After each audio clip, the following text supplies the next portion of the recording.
நீங்கள் வச்சுருக்கிறங்க கொய்யா செடி மரம் நிறைய காய்கள் காய்க்கணுமா? அப்போ இந்த முறையை ட்ரை பண்ணி பாருங்கள்.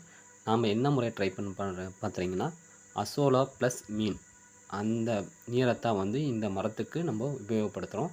இதனால் பார்த்திங்கன்னா காய்களின் எண்ணிக்கை அதிகமாக இருக்கும், நல்ல சுவையாக இருக்கும், ப்ளஸ் எந்த உரம் செலவும் தேவையில்லை.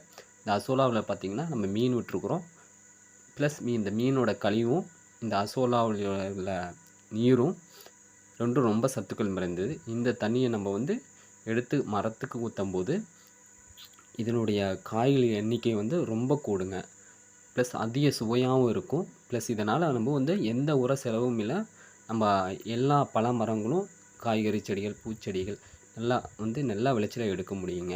இந்த முறையை நீங்கள் ட்ரை பண்ணி பாருங்கள். கண்டிப்பாக நல்ல முறையில் நம்ம வந்து அதிக எண்ணிக்கையில் நம்ம காய்களை எடுக்க முடியும்.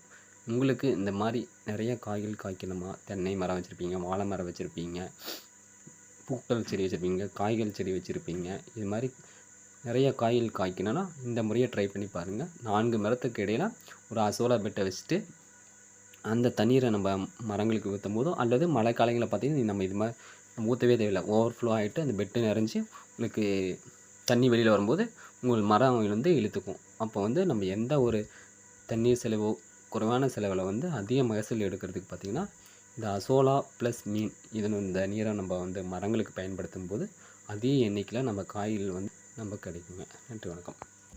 மாட்டு உரத்தை விட சிறந்த உரம் ஆட்டு உரம், ஆட்டு உரத்தை விட சிறந்த உரம் மீன் உரம், மீன் உரத்தை விட சிறந்த உரம் அசோலா ப்ளஸ் மீன் உரம். இது ரெண்டும் வந்து ரொம்ப தலை சிறந்த உரங்க.